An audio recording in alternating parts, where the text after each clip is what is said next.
संसार से कम हो जाता तो क्या होता?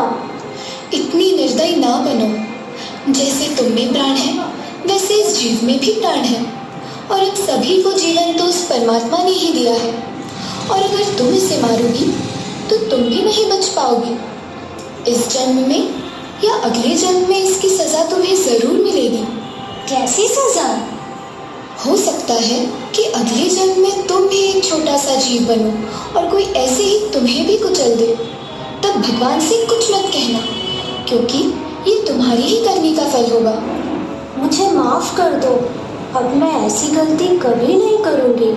ऐसी थी चंदन बाला, ऐसी थी चंदन बाला, ऐसी थी चंदन बाला, ऐसी थी चंदन बाला।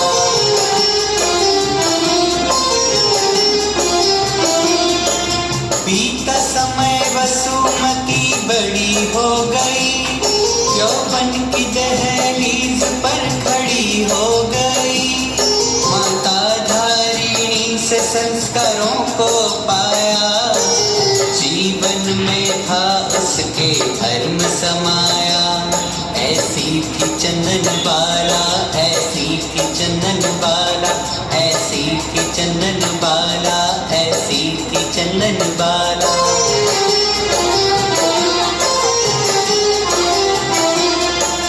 वसुमती एक दिन बहुत घबराई, माता से मिलने को व्याकुल हो आई। प्रातः से ही माता को ढूंढने लगी, माता को उसने पुकार लगाई। माँ, माँ।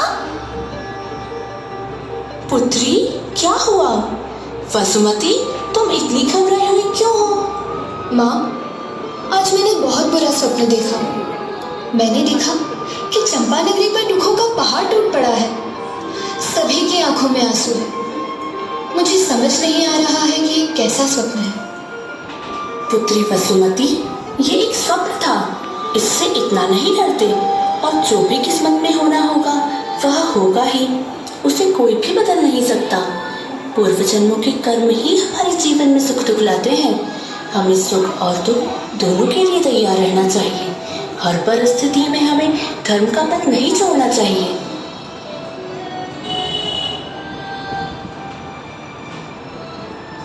महारानी, महारानी, अशुभ समाचार है। पड़ोसी राजा शातनिक ने हमारी चंपापुरी पर आक्रमण कर दिया है। हमारी सैनिक संख्या का बल दुश्मन सैनिकों से बहुत कम है। जाओ और हमें हर घड़ी के समाचार दो। माँ, अब हमारा क्या होगा? माँ, घबराओ मत वसुमती, मैं तुम्हारे साथ हूँ। हमें हर परिस्थिति का सामना करने के लिए तैयार रहना होगा। चलो मेरे साथ।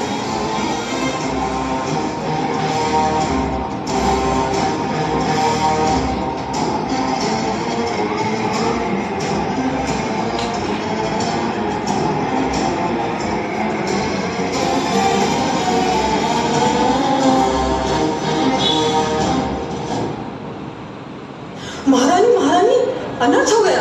हम युद्ध हार गए। महाराज चंपापुरी छोड़कर भाग चुके हैं। दुश्मन सैनिकों ने पूरी प्रजा में हाहाकार मचा दिया है। वे हर जगह लूटपाट कर रहे हैं। अब हमें अपने प्राणों की रक्षा स्वयं करनी होगी। हमें भागना होगा वसुमती, चलो मेरे साथ। डाकू आ गया। वो बॉय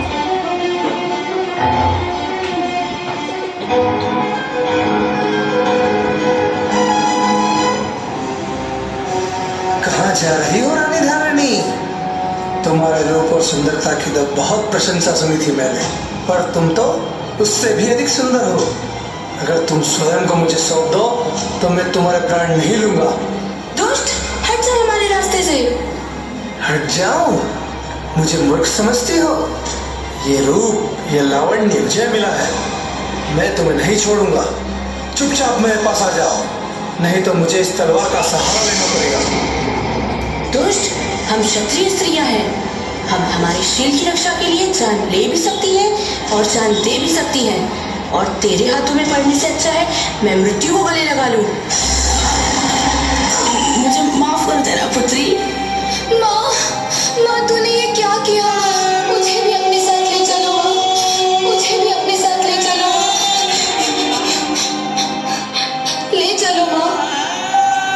एक निर्दोष स्त्री की हत्या का दोष मुझ पर आ गया। वासना के वशीभूत होकर ये मैंने क्या कर दिया?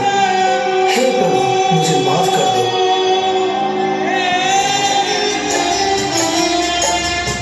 नाजों से पाला उसकी लाश पड़ी है, देखो आई कितनी ये अशुभ घड़ी है। रो रो के वसुमती का हाल बुरा है, सैनिक को भी पश्चाताप पड़ा है।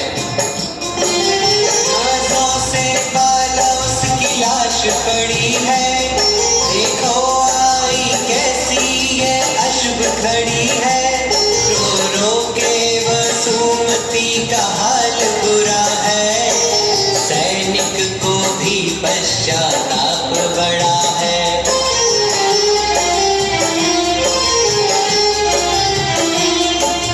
बहुत समझाया उसने, बहुत मनाया, वसुमती के चरणों में मस्तक झुकाया। कहा चल तुझे मैं बेटी बनाऊंगा, तुझसे मैं अपना घर आंगन सजाऊंगा।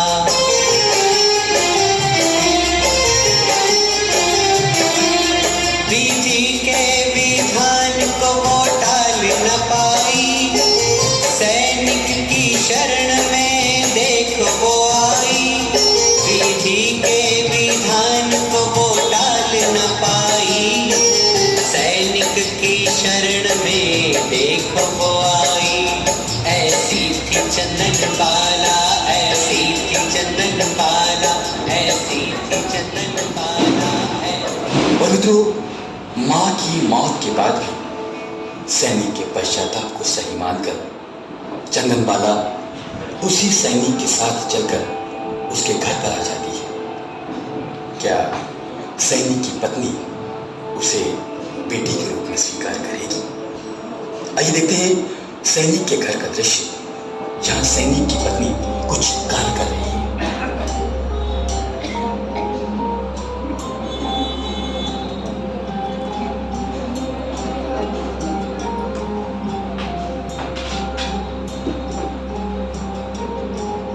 हे प्रिय, देख मैं तेरे लिए क्या लाया हूँ। आ गए युद्ध जीतकर? सकुशल तो है? मैं तो आपकी ही प्रतीक्षा कर रही थी कि आप घर पर आए और मुझ पर लुटे हुए रत्नों की बारिश कर दें। रत्न नहीं है तो फिर क्या है? राजकुमारी, अब यह तुम्हारी सेवा करेगी। सेवा? मैं सब जानती हूँ। मेरी सेवा के बहाने तुम खुद मेवा खाना चाहते हो। नहीं, तुम गलत सोच रही हो।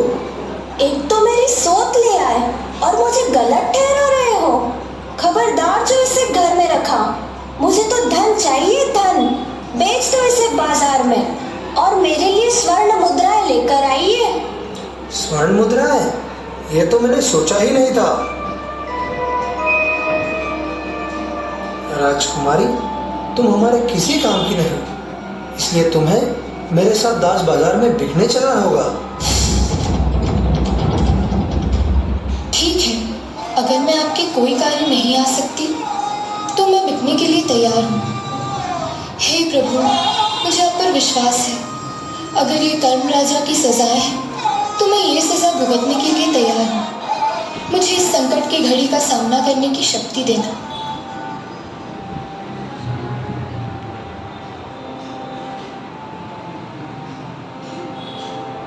और मित्रों, देखिए समय की विडंबना।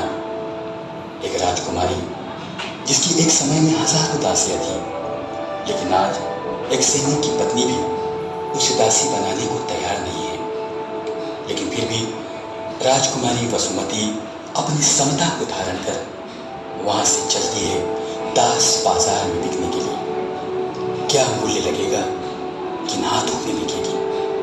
आइए देखते हैं राजकुमारी वसुमती की आगे की कहानी। कर्मों के कारण क्या हाल हुआ है, दुख ने चुन चुन कर उसको छुआ है। महलों की रानी दासी भी न बन पाई, बिकेगी बाजार में ऐसी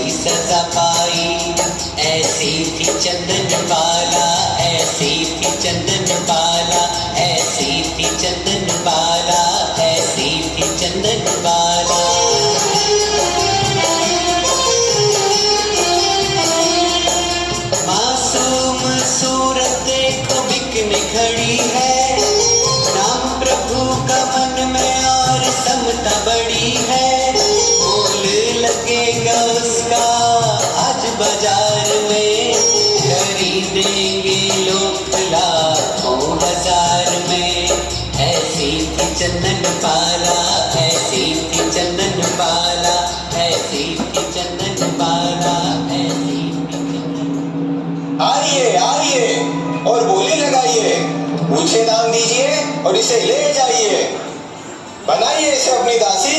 यह सुंदर अच्छी खासी करेगी घर के सारे काम, दीजिए ऊंचे से ऊंचे नाम। वाह रे भाई वाह, कहाँ से लाया इतनी सुंदर कली? इसे तो मैं अपनी पत्नी बनाऊंगा। मैं इसे अपनी दासी बनाऊंगा।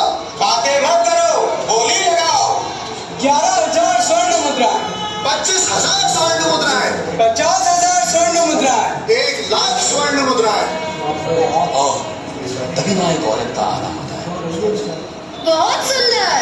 2,00,000 स्वर्ण मुद्राएं, 2,11,000 स्वर्ण मुद्राएं, 3,00,000 स्वर्ण मुद्राएं, 3,11,000 स्वर्ण मुद्राएं, 4,00,000 स्वर्ण मुद्राएं। कोई और है इससे ज्यादा बोली लगाने वाला?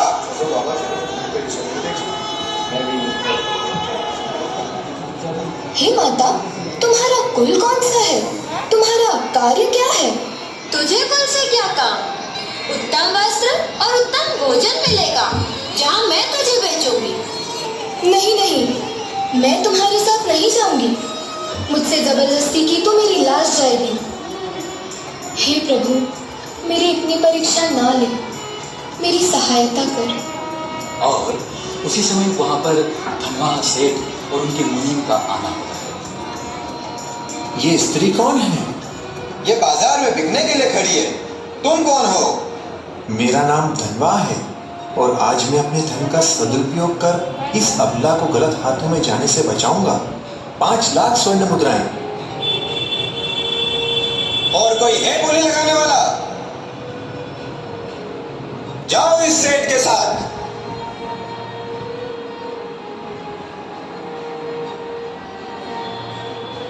सेठ जी, मुझे आपके घर पर क्या करना होगा? हमारे घर में जिन देवों की पूजा, साधुओं की सेवा, धर्म श्रवण, जीव दया पालन होता है। अगर तुम चाहो तो तुम मेरे साथ चल सकती हो, और अगर तुम और कहीं जाना चाहती हो तो तुम मुक्त हो। नहीं नहीं, आप तो मेरे प्रभु द्वारा भेजे गए हो। आप मेरे लिए देवता समान हो। मैं आपकी शरण में रहकर धर्म ध्यान और आपकी सेवा करूंगी। मुझ पर उपकार कीजिए, मुझे शरण दीजिए। तुम्हारा नाम क्या है? सेठ जी, मैं अपने अतीत को भूलना चाहती हूँ। आप जो चाहे मुझे नाम दे सकते हैं। तुम्हारी बातों में चंदन सी सुगंध है, इसलिए तुम्हारा नाम मैं चंदन बाला रखता हूँ। सेठ ने नाम दिया चंदन बाला, वसुमती ने अब है खुद को संभाला। पीछे पीछे देखो वो जा रही है, नए जीवन की आस वो जगा रही है। ऐसी थी चंदन बाला, ऐसी थी चंदन बाला, ऐसी थी चंदन बाला, ऐसी थी चंदन बाला।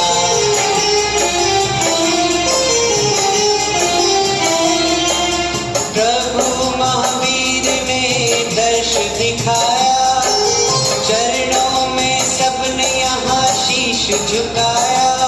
500 उपवास थे वीर प्रभु को, पार न कराऊं चंदना ने ध्याया। ऐसी थी चंदन बाला, ऐसी थी चंदन बाला, ऐसी थी चंदन बाला, ऐसी थी चंदन बाला। मित्रों, ये धर्म का स्मरण, समर्पण और श्रद्धा की ही ताकत थी कि चंदन बाला गलत हाथों में न जाते हुए एक धर्मनिष्ठ परिवार में प्रवेश पा जाती है और महावीर के 500 उपवास की दीर्घ तपस्या के बारे में जानकर उनका पारणा कराने का मौका पाने के लिए प्रार्थना करती है। आइए चलते हैं धनवा सेठ के यहाँ, जहाँ कुछ और नई चुनौतियाँ चंदन बाला की प्रतीक्षा करेंगी। धनवा सेठ उसे घर पर लाया, मूला से ठानी से उसको मिलाया। बेटी है मेरी सब जगह कहलाया, आनंद है कितना ही उसने जताया।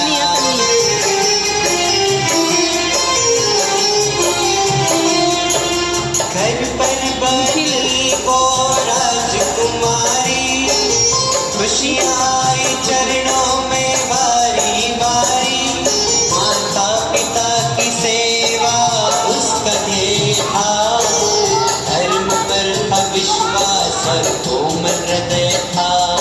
ऐसी थी चंदन बाला, ऐसी थी चंदन बाला, ऐसी थी चंदन बाला, ऐसी थी चंदन बाला। और इसलिए मित्रों, मुला सेठानी चंदन बाला को स्वीकार कर लेती है। चंदन बाला के आने से घर में धर्म का प्रभाव बढ़ जाता है। एक दिन धनवाहा सेठ चंदन बाला से बातें कर रहे हैं। आइए देखते हैं वह दृश्य। जब से तुम इस घर में आई हो, मेरा धर्म पर विश्वास बढ़ गया है। और आपकी वजह से मुझे जो ये धर्म ध्यान का अवसर मिला, साधुओं की सेवा का अवसर मिला, उसके लिए मैं आपका उपकार जन्मों जन्म नहीं चुका पाऊंगी। ये तो तुम्हारे पुण्य प्रताप है। जब से तुम्हारे चरण मेरे घर पर पड़े हैं, तब से मेरे घर में धर्म, लक्ष्मी और आनंद की वृद्धि हो रही है। ये कैसी आवाजें हैं? ये मूक प्राणियों की आवाजें हैं जिन्हें कसाई ले जा रहे हैं। पिताजी, उन्हें बचा लीजिए। ठीक है मुनीम जी, जाइए और इन सभी मूक प्राणियों की रक्षा कीजिए। इन्हें खरीदकर इनके खाने पीने का प्रबंध कीजिए और हमारे शहर में सूचना करवा दीजिए कि आज से जो व्यक्ति मूक प्राणियों का ध्यान नहीं रख सकता, उन्हें वे हमारे यहाँ उचित दाम लेकर छोड़ जाएं। हम उनका पालन करेंगे। अरे अरे, ये आप क्या कर रहे हैं? आप अपने धन को ऐसे ना उड़ाइए। माता, ये तो धन का सदुपयोग है। ये लक्ष्मी आपके और पिताजी के पुण्य में कई गुना वृद्धि करेगी और इन प्राणियों के हृदय से निकलती प्रार्थनाएं आपका जीवन आनंद से भर देंगी। ये लक्ष्मी अगर चली ही गई तो ये आनंद, ये ऐशो आराम भी चला जाएगा। जरा ध्यान दीजिए, ना दे तो भी मुझे क्या। रत्ना सही कह रही है। चंदन बाला, तुम इनको गलत राय न दो। चंदना, तुम अंदर जाओ।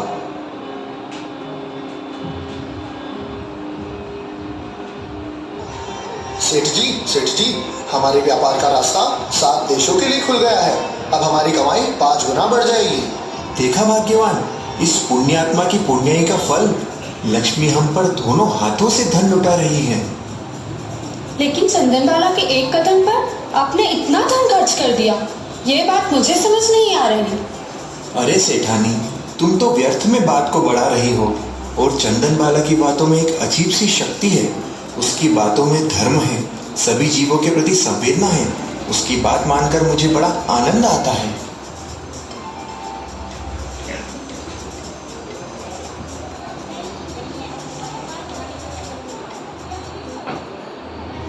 मुझे तो दाल में कुछ काला लग रहा है। और दाल ही काली हो तो मुझे क्या।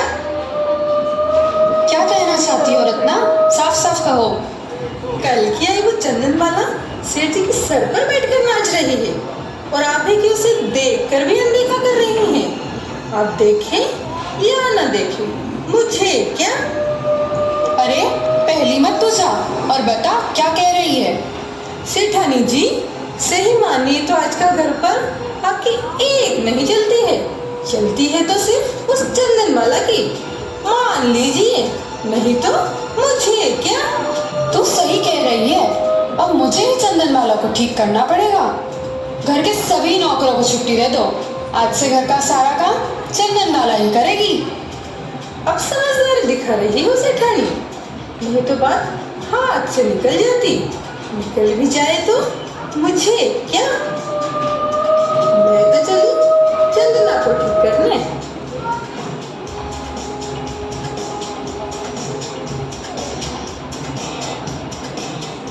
और मित्रों, अब देखते हैं अगले दिन का दृश्य, जब सेठ जी घर पर आते हैं।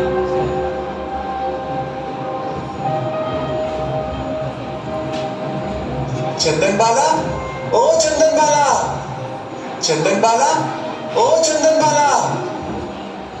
कहिए, क्या हुआ? चंदन बाला कहाँ है? ऐसी क्या बात है जो आप सिर्फ चंदन बाला से ही कहना चाहते हैं? प्रिय, चंदना मुनि भगवान के आहार पानी की बड़ी फिक्र करती है। इसीलिए मैं उसे बताना चाहता हूँ कि नगर में मुनि महावीर आए हैं। 5.5 मास से उपवास कर रहे हैं, लेकिन फिर भी चेहरे पर गजब का तेज है। उनके दर्शन करके ये आंखें धन्य हो गई। ऐसा क्या बिखर लिया है उन्होंने जो पूरा नहीं हो रहा? नगर का